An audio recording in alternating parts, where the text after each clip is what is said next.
¿Cómo estás, Denise? Bien, todo bien. Me encanta porque uno va como bien arriba ya. Bien, me parece que estoy bien. Como Drupi. No, bueno, tampoco con esa exaltación que tenés vos. Vos porque venís de anoche, entonces vas como acumulando la... Yo te digo que si es por venir de anoche, tendría que estar roncando como un campeón, pero bueno, viste. Nobleza obliga. No, que nobleza, amor, pasión por los medios. Bueno, bien, la pasión es algo importante. La pasión mueve, motiva. Esas cosas son importantes para tener un buen desenvolvimiento. Sí, exactamente. Bien, o sea, tu corteza prefrontal está funcionando bien. Me encanta porque acá evalúan y no tengo que pagarle, vamos todavía, bien.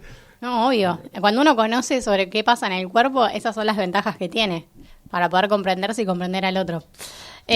Anotemos. Esa es la avalo, Edu, porque esto es oro, vendemos con esto.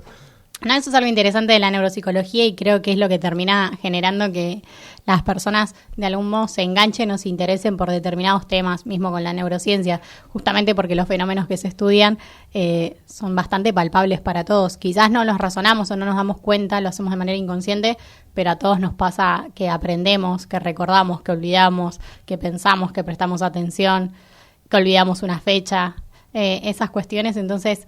Creo que eso permite acercar un poco estos espacios. Bueno, y uno de los temas que trabajo muchísimo son las emociones, que habíamos empezado a hablar un poco el otro día de qué eran estas emociones.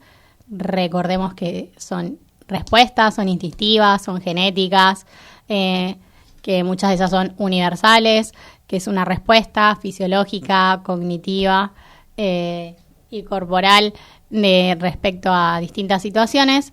Y que nuestro cerebro ha ido cambiando evolutivamente. Y esto nos ayuda a entender cuestiones relacionadas con la toma de decisiones.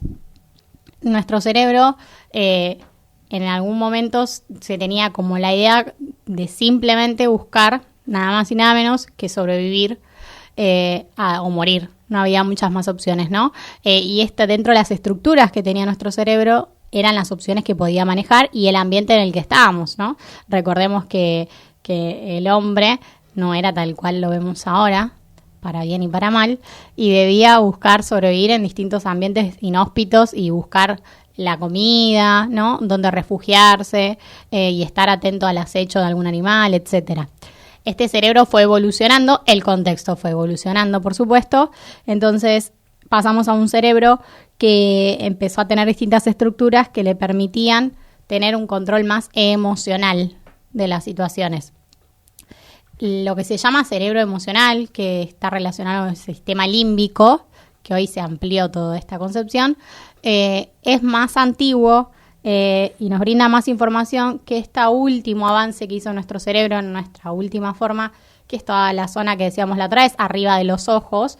Todas esas estructuras son nuevas y esas son las que se encargan de lo que se llama funciones ejecutivas, que son funciones que se llaman también superiores, es decir, que son diferentes a las de los otros animales y que nos distinguen de los demás reptiles, mamíferos. ¿Eso están más relacionadas con la cuestión, la parte social? Exacto, entre tantas cosas que regula esa parte, es la parte de todo lo que tiene que ver con cognición social y habilidades sociales, que naturalmente están muy influenciadas por las emociones. Siempre que hablamos de algo tiene que ver con otra cuestión y con los distintos temas que vamos tratando a lo largo de la columna, ¿no? Entendamos que somos seres holísticos, integrados, completos y complejos. Claro, y en cuanto a esto de las funciones ejecutivas, ¿no?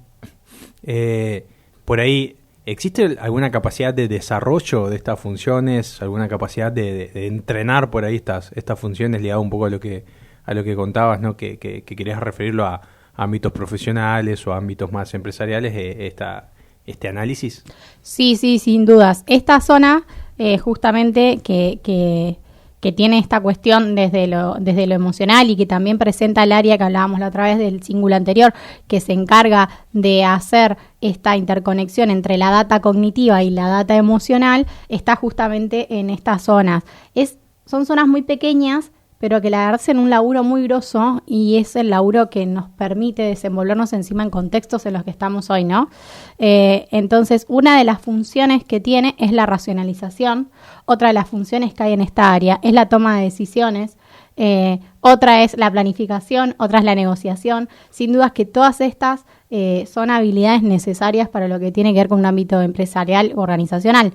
Es un área que, como todas, se puede entrenar, que se puede reeducar, se puede psicoeducar, siempre y cuando no tengamos un déficit, una alteración severa, como puede ser un síndrome frontal, un síndrome disejecutivo, porque suele pasar esto también, o incluso una demencia frontal. En tanto y cuanto no tengamos una alteración severa, siempre se puede trabajar esto y se arman planes de entrenamiento de estas áreas. Comprender cómo funcionan nuestras emociones es muy importante, por ejemplo, en un ámbito empresarial, porque las emociones son las que en un 80% te diría o más influencian la toma de nuestras decisiones. ¿O no? Acá Luis me diría que no, pero sí. Así que si estás escuchando, Gisela. Luis, manda mensaje de señales. Pero sí, sí, la verdad que está demostrado hace rato y se vuelve a chequear las investigaciones y dan a favor de esto. Es extensa la explicación, por supuesto, pero bueno, tiene que ver con cuestiones inconscientes que se van generando porque a nuestro cerebro le encanta todo lo automático. Son dos cosas que le fascinan al cerebro, es automatizar y predecir. Claro, como si tuviésemos el control de la película Click en la cabeza, ¿viste? Es genial. El cerebro, o sea, lo que necesita es reducir tiempo y energía. Nosotros pensamos que nuestra cabeza nos da para todo y la verdad que el bocho no nos da para todo, tiene un límite y a veces los límites no nos damos cuenta y son esto de que empiezo a olvidarme lo que hablé recién por teléfono, empiezo a tener hambre y sigo pasando 3 horas sin comer. Todas esas cuestiones mi cerebro me está marcando de que ya está cansado, de que necesita combustible, ¿no? Y no le damos bola. La realidad es que la cotidianidad uno no lo hace y es necesario. Y estas cosas justamente afectan la toma de decisiones porque esta área que nosotros decimos usa mucho un área recurso. Que yo tengo muy despejada, tristemente. Esta área funciona mucho y con mucho combustible y lo usa muy rápido. Claro. Requiere mucha energía, la agota enseguida y con lo que queda de reservorio va muy lento, no es como el resto del cerebro. O sea, ¿va desde dónde hasta dónde esa zona? Es la zona Digo, que porque está... la gente no nos ve, entonces por ahí para explicarle un poco y lo entiendan. No, es la zona que está arriba, o sea, la zona de la frente. Sí. Y más particularmente la parte, digamos, como de las raíces, esa parte pequeñita es todavía mucho más importante. Yo siempre digo que cuando caen, cuiden mucho la frente, traten de caer más de costado que de frente, pongan las manos. Esta parte es sin duda la más relevante de nuestro cerebro y no se ha expandido más por una cuestión de lógica de que tiene los ojos, entonces no tiene espacio para poder seguir expandiéndose. Pese a eso y pese a ser áreas pequeñas, tienen un laburo enorme y tienen las funciones que nos hacen diferentes, ¿no?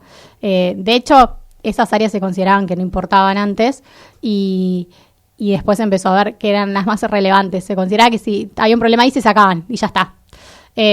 Y después se dieron cuenta que no era solo motricidad lo que podía afectar, sino justamente lo primero que afectaba era la cognición social.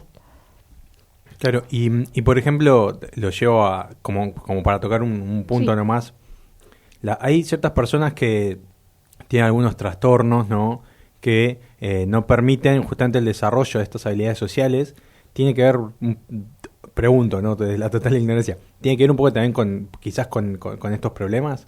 No sé, por ejemplo, en las personas con cierto sentido del espectro autista, o ya me estoy yendo a otro tema, por ese te pregunto desde ahí, que pueden tener algunos problemas desde las habilidades sociales en específico, ¿no? Las alteraciones a nivel cognición social y dificultades en habilidades sociales están presentes en un montón de patologías o incluso lo que se llama rasgos. Es decir, yo no necesariamente tengo que tener una patología, sino puedo tener una característica que me asemeja a una estructura mental y cerebral más ansiógena, por ejemplo, o más depresiva, sin tener en sí mismo la patología. Por esto que hablábamos hace un ratito de lo complejo y que es el ser humano, digo, no encasillarnos en algún lugar y pasa esto y según si nos encontramos frente a una patología, qué patología es la que tenemos y demás, esto va a ser más difícil o menos difícil, más posible, mayores cantidad de logros a realizar o no, estaremos más limitados, pero siempre algo se puede hacer y la idea es siempre trabajar, es uno de los aspectos que más se trabaja justamente porque estamos hablando de toma de decisiones, resolución de problemas, empatía, todo lo que tenga con social va por ese lado también, pero todas estas cuestiones como, si se quiere, más racionales. Nosotros le llamamos más ejecutivas. Claro. Que son estructuras y procesamientos mucho más complejos. Nosotros cuando tomamos una decisión lo tenemos muy naturalizado, pero en realidad nuestro cerebro tiene que hacer un trabajo bastante más amplio que parte de decir, bueno, cuánto es el riesgo y cuánto es aprendizaje por error, que eso sería un tema muy lindo que un día hablemos, el tema del error como parte del aprendizaje y no como una falla. Claro. Eso es lo primero que evalúa el cerebro, ¿no? Porque tiene esta cuestión, siempre nuestro cerebro en toda situación, lo primero que se plantea es, ¿sobrevivo o no? Claro. Es así. Si no me voy a morir, bueno, a ver, ¿cuánto es el riesgo de esto? ¿Me conviene hacerlo porque voy a aprender o el riesgo como más cuando alto? llegas tarde al laburo, ¿me entendés? ¿Cuál es el riesgo de llegar tarde al laburo? Sigo vivo todos los días llegando tarde, no va a pasar nada. Mientras no vea el problema en el sueldo, tampoco va a pasar Claro. nada. Sigamos llegando tarde. Claro. ¿Qué? ¿Bancarme la cara detrás del jefe? Que se maneje. Ya está. Bueno, pero eso podría ser un problema para alguien también. Claro, Eso podría ser un problema para alguien. Ah, pero yo me refiero al mío. Empatía un carajo. Claro. ¿Y qué Espacio de formas? terapia. Y viste en esto de que hablamos por ahí afuera de aire, cuento un poco una infidencia, esto de lo que es la neurorehabilitación, ¿no? Que vos nos contás siempre. De manera concreta, ¿cómo se pueden entrenar, ¿no? estas habilidades? ¿De qué forma se entrenan estas Se habilidades? usa ropa runner para el cerebro. Claro. La vincha esta realmente. Te pones una vincha inteligente como el Claro. tapabocas que nos Estaría contó muy ayer bueno, Belén, ¿eh? ¿viste? Estaría muy bueno, pero no. No. No, bueno, lo primero es educar un poco sobre qué son las emociones, que es un poquito lo que estuvimos hablando el otro día y lo que estamos hablando ahora. Primero empezar por ahí, o sea, entender la función de las emociones. Cada emoción tiene una función.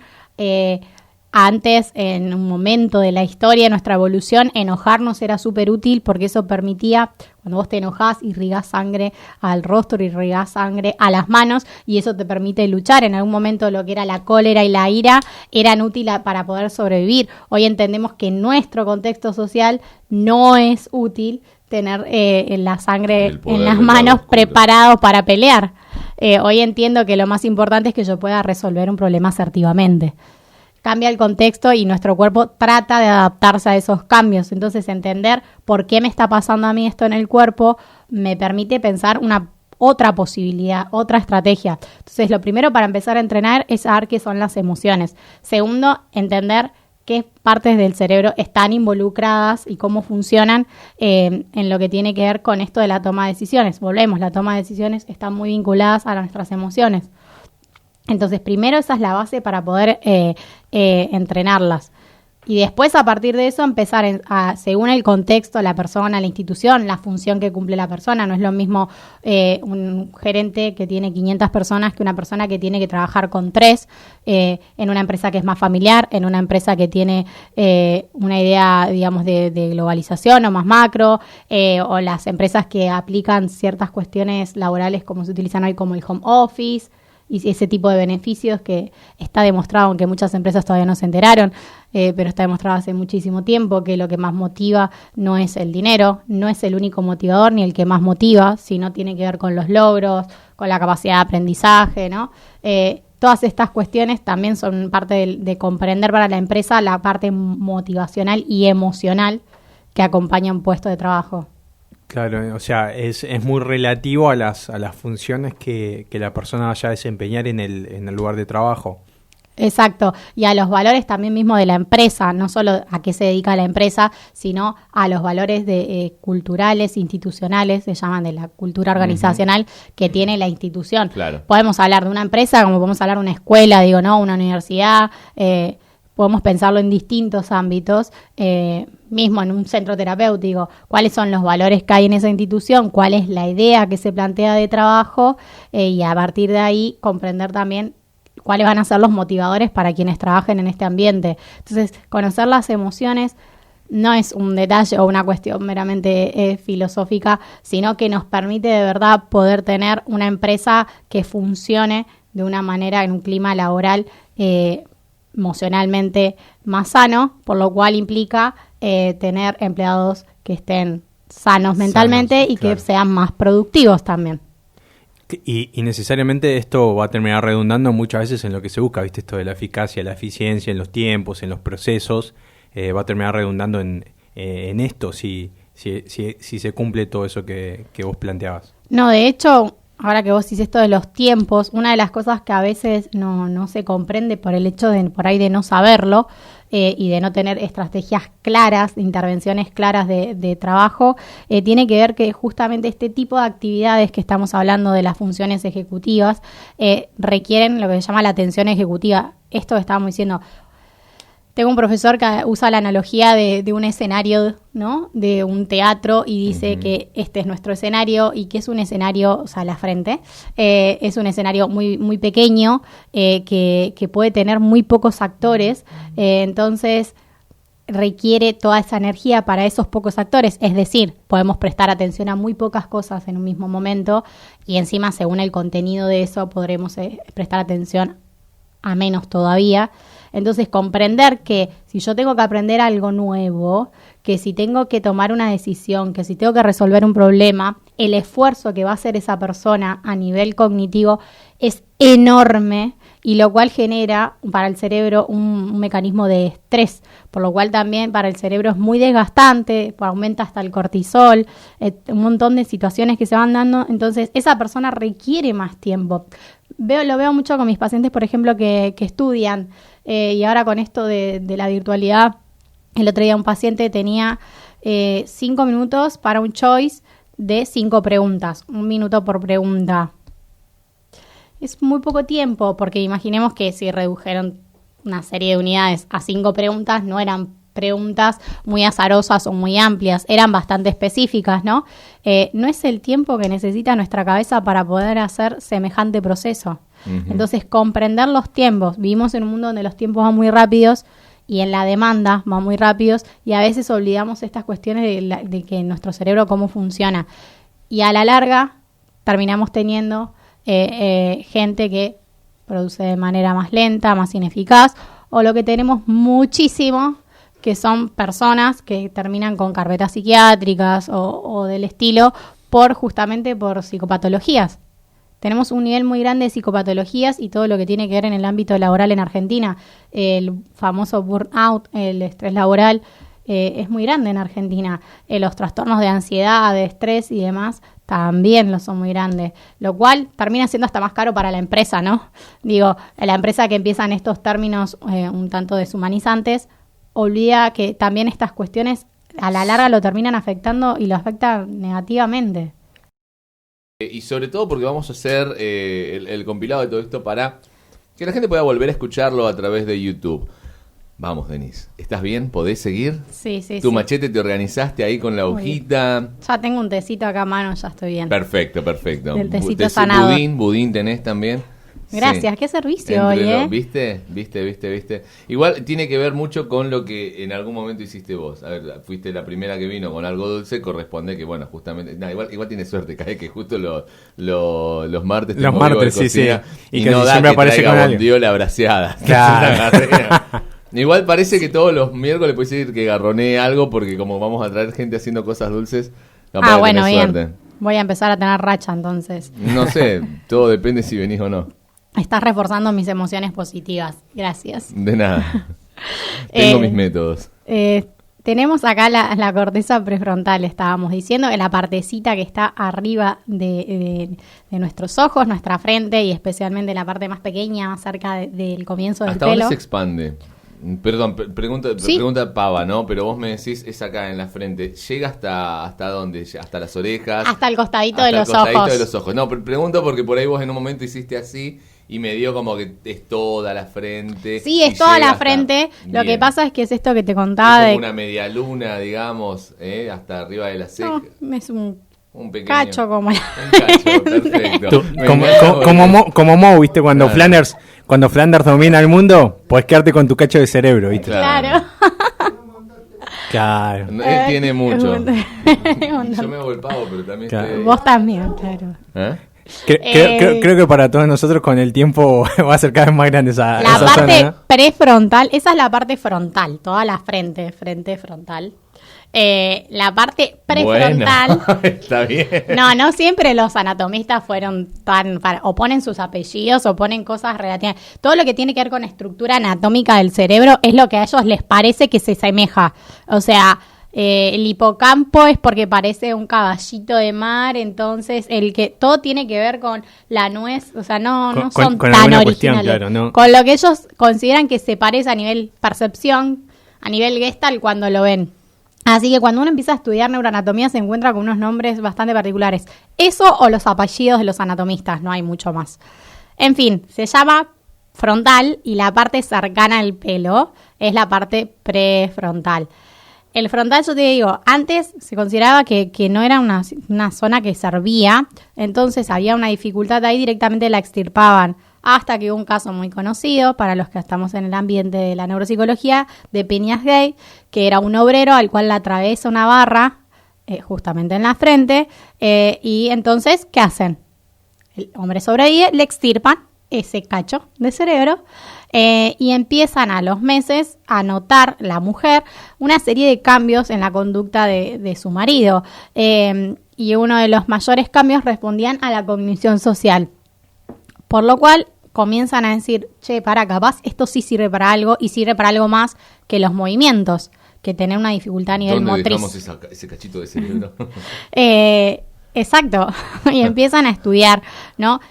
Siempre todo lo que tiene que ver con lo que es neuropsicología, siempre se empezó a estudiar a partir de la patología, es decir, desde la enfermedad se fue hacia lo sano, a lo saludable, a cómo funcionaría. O sea, si el cerebro funciona así enfermo, ¿cómo funcionaría sano? Siempre se estudia en esta lógica. Y se dieron cuenta que no, que afectaban un montón de cosas de la vida de este hombre. Este hombre empezó a no tener control inhibitorio, es decir, empezó a decir cualquier cosa, empezó a insultar, iba a los bares y le tocaba la cola a la mesera, quería tener relaciones sexuales con los chanchos, un montón de cuestiones referidas, se empezó a querer pelear, no podía sostener su trabajo, y era muy conocido por ser un hombre muy, muy tranquilo, un hombre educado, de familia, un laburante, que cambió rotundamente su conducta, por lo cual la mujer llegó diciendo, este no es mi marido, y a mí nadie me avisó que me iban a dejar esto, con una serie de conflictos bastante grandes. Entonces ahí se empieza a estudiar la importancia de esta parte del cerebro. Es bastante nuevo, de hecho también es nuevo el desarrollo en sí mismo de esta parte del cerebro. Nosotros dijimos que el cerebro emocional era más antiguo y tiene más o menos 500 millones de años, y este tiene 100.000, o sea, estamos 500 millones contra 100.000. Es una diferencia bastante grande.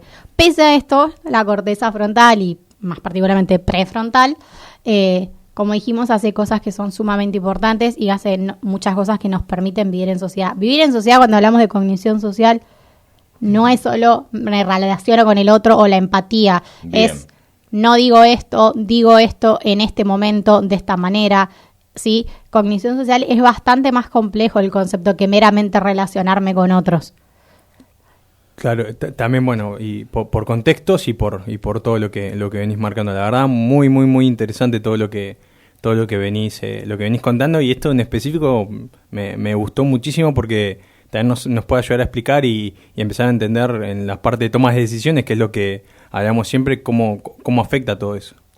Sí, como dijimos así, para ir cerrando, el hecho de que consume mucho combustible, dijimos, combustible para el cerebro es oxígeno y glucosa. Por eso trajimos budín. Claro, no, sí, glucosa de la buena, diríamos, pero se lo dejamos. ¿No te gustó el budín? Listo, no comas más. Me encantó el budín. El budín está increíble. Bueno, haz lo que yo digo, no lo que yo hago. Brown sugar. Pero sí, esa la parte se la dejamos a la Nutri, que ella explique la parte de la glucosa que necesita el cerebro. Pero bueno, eso es lo que necesita nuestro cerebro y que consume un montón.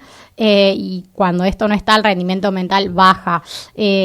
Y la exigencia suele aumentar porque el cerebro se acostumbra a responder a la demanda y nosotros sabemos que esa persona tiene con qué responder.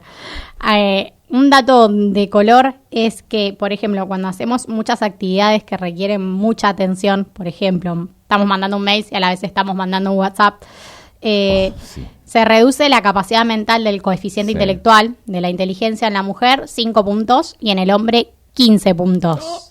Qué atrevida. Es decir, que estamos funcionando con bastante menos recursos de lo normal. Por eso no es bueno en esas situaciones poder tomar una decisión, ¿no? O una decisión relevante. Nosotros alguna vez hablamos de sueño y hablamos de cómo podía afectar la privación del sueño, sí, y podía hacer que el hecho de no estar durmiendo bien o con una buena calidad a que yo pueda tener, por ejemplo, un accidente vial. Justamente una de las zonas que se afecta es esta, de la corteza prefrontal. Entonces, al estar esta con menos energía, hace que yo no esté tan atento y hace que a mí me puedan pisar en la esquina porque estoy en este estado de somnolencia que no me permite prestar atención a lo que me rodea. Muy bien. Vamos a dejar por acá, realmente, si uno escucha todas las columnas desde que arrancamos, sobre todo cuando iniciamos el tema de emociones, ha sido más que interesante,